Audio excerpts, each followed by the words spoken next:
Accounts মেন্টরের পক্ষ থেকে সকলকে স্বাগতম। আশা করি তোমরা সকলেই ভালো আছো। আজকের ভিডিওতে আমরা হিসেব বিজ্ঞান দ্বিতীয় পত্রের ষষ্ঠ অধ্যায় দেখব, আর্থিক বিবরণী বিশ্লেষণ। আর্থিক বিবরণী বিশ্লেষণ বলতে যে কোনো প্রতিষ্ঠানের আর্থিক বছরে যে ব্যবসায়িক কার্যকলাপগুলো হয় সেটার ফলাফল প্রকাশের জন্য আমরা বছরের শেষে যে বিভিন্ন বিবরণী, যেমন বিশদ আয় বিবরণী, আর্থিক অবস্থার বিবরণী, এই যে বিভিন্ন বিবরণী তৈরি করি, সেই বিবরণী সমূহের বিশুদ্ধ এবং সমালোচনামূলক পরীক্ষা করার জন্য, সেটাকে বিশ্লেষণ করার জন্য যে বিভিন্ন অনুপাত নির্ণয় করা হয় বা অনুপাত ব্যবহার করা হয়, এগুলোকে আর্থিক বিবরণী বিশ্লেষণ বলে। এখন প্রথমত এখানে তোমাদের এই অধ্যায় থেকে মূলত অনুপাত আসবে, তোমাদের বিভিন্ন অনুপাত শিখতে হবে। তো প্রথমে তারল্যতা অনুপাত বা স্বল্পমেয়াদী দায় বা ঋণ পরিশোধের ক্ষমতা অনুপাত। অর্থাৎ একটা প্রতিষ্ঠান স্বল্পমেয়াদী ঋণ পরিশোধ করতে পারবে কিনা বা দায় পরিশোধ করতে পারবে কিনা সেই ক্ষমতা যাচাই করার জন্য যে অনুপাত নির্ণয় করা হয় তাকে তারল্যতা অনুপাত বলে বা স্বল্পমেয়াদী দায় বা ঋণ পরিশোধ ক্ষমতা অনুপাত বলে। এখানে তিনটে সূত্র ইম্পর্টেন্ট। একটা চলতি অনুপাত। চলতি অনুপাতের সূত্র চলতি সম্পদ ভাগ চলতি দায়। এটার আদর্শ মান 2:1। তারপর তরল বা তড়িৎ বা তারল্য, এটা এই অনুপাতের বিভিন্ন নাম আছে। একটা তরল অনুপাত অথবা তড়িৎ অনুপাত বা তারল্য অনুপাত বা অগ্নি পরীক্ষা অনুপাত। এটাকে কিন্তু অগ্নি পরীক্ষা অনুপাতও বলা হয়। তখন এটার সূত্রটা তড়িৎ বা তরল সম্পদ, এখানে তরল সম্পদকে ভাগ করতে হবে চলতি দায় দিয়ে। তড়িৎ বা তরল সম্পদকে ভাগ করতে হবে চলতি দায় দিয়ে। এটা আদর্শ মান 1:1। তো এখন তরল সম্পদের পরিমাণ কিভাবে বের করতে হবে? তরল সম্পদ বা তড়িৎ সম্পদের পরিমাণ চলতি সম্পদ থেকে, যে চলতি সম্পদ, সে চলতি সম্পদ থেকে মজুদ পণ্য মানে সমাপনী মজুদ পণ্য, আর যদি কোনো অগ্রিম খরচ, আমরা জানি অগ্রিম খরচ একটা চলতি সম্পদ হিসেবে আমরা ধরি। যে কোনো খরচ যদি অগ্রিম প্রদান করা হয়, যেমন বীমা যদি অগ্রিম প্রদান করা হয় অথবা ভাড়া যদি অগ্রিম প্রদান করা হয়, এই ধরনের যে অগ্রিম খরচ, এই ধরনের অগ্রিম খরচকে আমরা চলতি সম্পদ ধরি। তো আমরা মজুদ পণ্য এবং অগ্রিম খরচকে যদি চলতি সম্পদ থেকে বিয়োগ করি, তাহলে আমাদের তরল সম্পদ বা তড়িৎ সম্পদ বের হবে। তো আমরা এই তড়িৎ সম্পদ বা তরল সম্পদকে চলতি দায় দিয়ে ভাগ করলে আমাদের তরল অনুপাত বা অগ্নি পরীক্ষা অনুপাত, তড়িৎ অনুপাত, তারল অনুপাত, যে অনুপাতই আমরা বলি সেটা বের হবে। তারপর কার্যকরী বা চলতি মূলধন অনুপাত। তো কার্যকরী বা চলতি মূলধন অনুপাত কিভাবে বের করে? কার্যকরী বা চলতি মূলধনকে চলতি দায় দিয়ে ভাগ করলেই কিন্তু আমাদের এই অনুপাতটা বের হয়ে যাবে। এটার আদর্শ মানও কিন্তু 1:1। এবং কার্যকরী মূলধনের পরিমাণ বা চলতি মূলধনের পরিমাণ কিভাবে বের করতে হয়? শুধু চলতি সম্পদ থেকে চলতি দায় বিয়োগ করলেই কিন্তু আমাদের কার্যকরী মূলধনের পরিমাণ বের হয়ে যাবে। তারপর মুনাফা বা লাভ উপার্জন ক্ষমতা অনুপাত। তো এখানেও কিন্তু তোমাদের তিনটা অনুপাত, তোমাদের এখানে আরো অনেক বইয়ের মধ্যে তোমাদের অনেকগুলো অনুপাত তোমরা পেয়ে যাবে, কিন্তু তার মধ্যে থেকে সবচেয়ে গুরুত্বপূর্ণ যে অনুপাতগুলো সেগুলো আমি এখানে দেখিয়েছি। তো এখানে প্রথমটা মোট মুনাফা হার বা মোট মুনাফা অনুপাত। তো মোট মুনাফা অনুপাতটা তোমাদের মোট মুনাফাকে নিট বিক্রয় দিয়ে ভাগ করতে হবে, 100 দিয়ে গুণ করতে হবে, কারণ এটা কিন্তু পার্সেন্টেজে বের হবে। যেহেতু পার্সেন্টেজে বের হবে সেজন্য 100 দিয়ে গুণ করতে হবে। এবং এটার আদর্শ মান 20 থেকে 30%। যেটা আদর্শ মান 20 থেকে 30%। এখানে মোট মুনাফাকে নিট বিক্রয় দিয়ে ভাগ করতে হবে। এখন মোট মুনাফাটা কিভাবে বের হবে? মোট মুনাফাটা নিট বিক্রয় থেকে বিক্রিত পণ্যের ব্যয় বিয়োগ করলে মোট মুনাফা বের হবে। তো মোট মুনাফাকে নিট বিক্রয় দিয়ে আমাদেরকে ভাগ করতে হবে। এখন নিট বিক্রয় কিভাবে বের করতে হয়? এখানে বিক্রয় থেকে বিক্রয় ফেরত, তারপরে বিক্রয় বাট্টা, এগুলো বিয়োগ করতে হবে। আর যদি অলিখিত বিক্রয় থাকে, আর অলিখিত বিক্রয় সাধারণত ধারে হয়, তো সেটা যোগ করতে হবে, তাহলে আমার নিট বিক্রয় বের হবে। তারপর নিট মুনাফা অনুপাত। এখানে আমাদের নিট মুনাফাকে নিট বিক্রয় দিয়ে ভাগ করতে হবে। এখানে আমরা মোট মুনাফাকে নিট বিক্রয় দিয়ে ভাগ করছিলাম, কিন্তু এখানে নিট মুনাফা অনুপাতে নিট মুনাফাকে আমরা নিট বিক্রয় দিয়ে ভাগ করব এবং 100 দিয়ে গুণ করব। এটার আদর্শ মান কিন্তু 5 থেকে 10%। তারপর হচ্ছে বিনিয়োজিত মূলধনের উপর আয় অনুপাত। তো বিনিয়োজিত মূলধনের উপর আয় অনুপাতে এটা হচ্ছে সুদ ও কর পূর্ব নিট লাভকে বিনিয়োজিত মূলধন দিয়ে ভাগ করতে হবে, 100 দিয়ে গুণ করতে হবে। তো এবার এখন সুদ ও কর পূর্ব নিট লাভটা কিভাবে বের হবে বা নিট মুনাফাটা কিভাবে বের হবে। তো এখানে কিন্তু বলছে কর ও সুদ পূর্ব নিট মুনাফা। তো এখানে নিট মুনাফার সাথে ঋণপত্রের সুদ যোগ করতে হবে। প্রথমে হচ্ছে ঋণপত্রের সুদ যোগ করতে হবে, তার সাথে হচ্ছে আয়কর সঞ্চিতি, চলতি বছরের যে আয়কর সঞ্চিতি সেটা যোগ করতে হবে।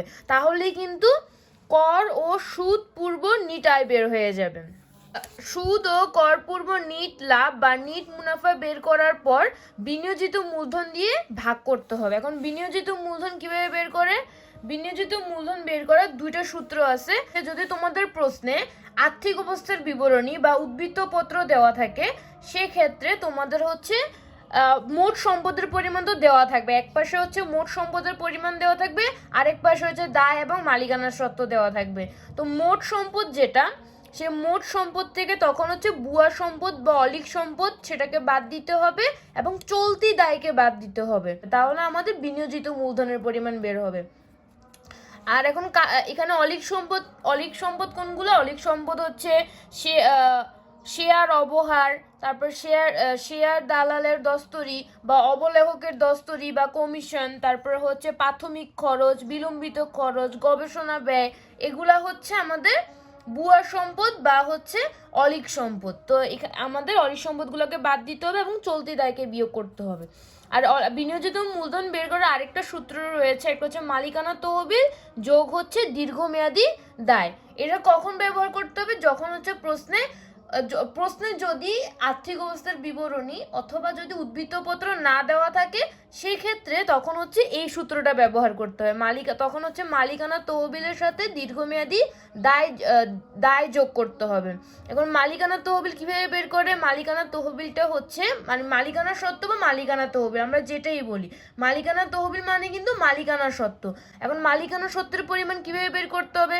এই যে শেয়ার মূলধনের সাথে হচ্ছে সংরক্ষিত আয়, তার সাথে হচ্ছে শেয়ার অধিহার, ঠিক আছে, শেয়ার অবহার কিন্তু অলিক সম্পদ, শেয়ার অধিহার এখানে যোগ করতে হবে। শেয়ার অধিহার, সাধারণ সঞ্চিতি, লভ্যাংশ সমতাকরণ তহবিল, এগুলো যোগ করতে হবে। যোগ করার পর ভুয়া সম্পদ বা অলিক সম্পদ বিয়োগ করতে হবে, তাহলে আমাদের মালিকানা তহবিল বের হবে। তাহলে আমাদের এই যে অলিক সম্পদ, এই অলিক সম্পদ কিন্তু দুই জায়গা থেকে বিয়োগ করতে হবে, একটা হচ্ছে মোট সম্পদ থেকে, আরেকটা হচ্ছে মালিকানা তহবিল থেকে বিয়োগ করতে হবে।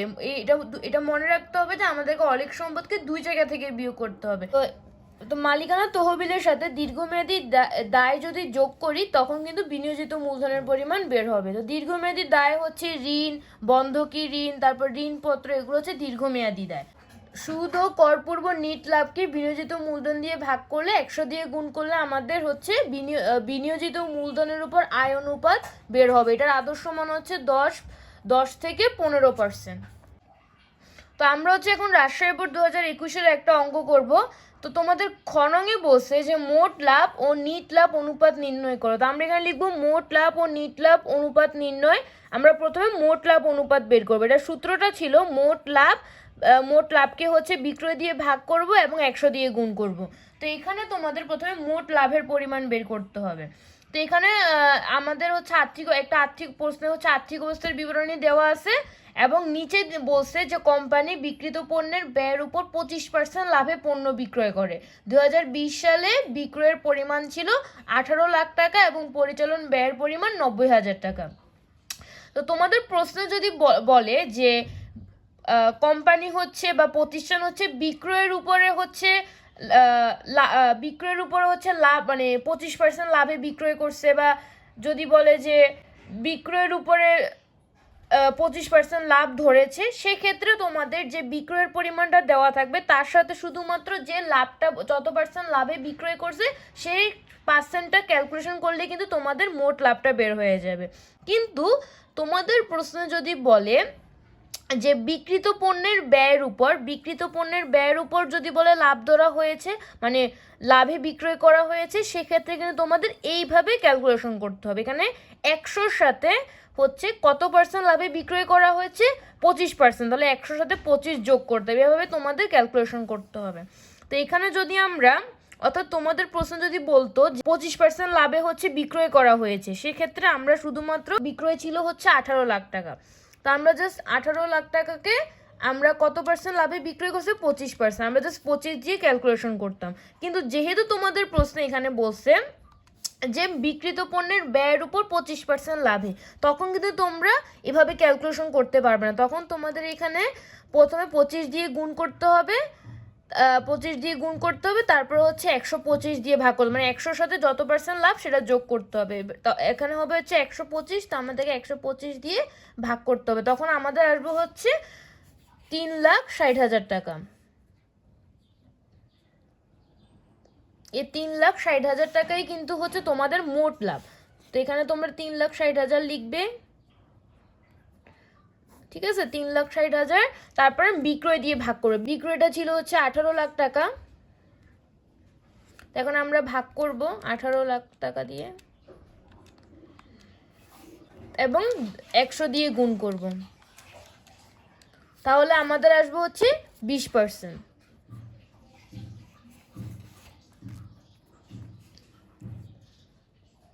ঠিক আছে, এভাবে করে বের করতে হবে। তারপর আমরা এখন নিট লাভ অনুপাত বের করব। নিট লাভ অনুপাত বের করার সূত্র হচ্ছে নিট লাভকে আমরা বিক্রয় দিয়ে ভাগ করব, 100 দিয়ে গুণ করব। এখন নিট লাভটা কিভাবে বের করব, তো নিট লাভ বের করার সূত্রটা হচ্ছে আমাদের এখানে মোট মুনাফা থেকে পরিচালন খরচকে বিয়োগ করতে হবে। মোট মুনাফা থেকে পরিচালন খরচকে বিয়োগ করতে হবে।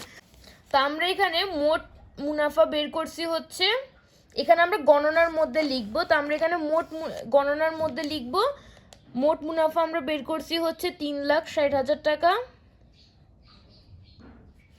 সেখান থেকে আমরা হচ্ছে পরিচালন খরচ বিয়োগ করব। পরিচালন খরচ আমাদের প্রশ্নে দেওয়া আছে হচ্ছে 90,000 টাকা। আমরা যদি 90,000 টাকা বিয়োগ করি তাহলে আমাদের আসবে হচ্ছে 2,70,000 টাকা। এটাই হচ্ছে তোমাদের নিট লাভ। তো আমরা এখানে 2,70,000 লিখবো। 2,70,000কে হচ্ছে আমরা আমাদের বিক্রয় দিয়ে ভাগ করবো। এখানে বিক্রয় হচ্ছে আমাদের দেওয়া আছে 18 লাখ টাকা, তো আমরা 18 লাখ টাকা দিয়ে ভাগ করবো, 100 দিয়ে গুণ করব, 100 দিয়ে গুণ করব। তো এখানে আমরা 2,70,000 টাকাকে 18 লাখ টাকা দিয়ে ভাগ করব, 100 দিয়ে গুণ করব, তাহলে আমাদের আসবে হচ্ছে 15%। ঠিক আছে, এটা তোমাদের ছিল হচ্ছে মোট লাভ অনুপাত এবং নিট লাভ অনুপাত। এবার হচ্ছে আমরা গণং করব। গণঙে বলছে যে চলতি অনুপাত ও তড়িৎ অনুপাত নির্ণয় করো। তো চলতি অনুপাত এবং তড়িৎ অনুপাত নির্ণয় করার জন্য তোমাদের এখানে আমরা প্রথমে চলতি অনুপাত বের করব। চলতি সম্পদকে চলতি দায় দিয়ে ভাগ করব। তো এখানে আমরা গণনার মধ্যে নিচে দিয়ে হচ্ছে আমরা গণনা করব। তো চলতি সম্পদগুলো আমরা প্রথমে বের করব। তো এখানে তোমাদের প্রশ্নে চলতি সম্পদগুলো হচ্ছে মজুদ পণ্য, প্রাপ্য হিসাব, প্রাপ্য বিল, নগদ তহবিল এবং ব্যাংক জমা, এই সকল চলতি সম্পদ এখানে দেওয়া আছে। তো প্রথমে আমরা চলতি সম্পদগুলো যোগ করব। তো আমাদের এখানে চলতি সম্পদগুলো যদি আমরা যোগ করি তাহলে আমাদের আসবে হচ্ছে 6 লাখ টাকা।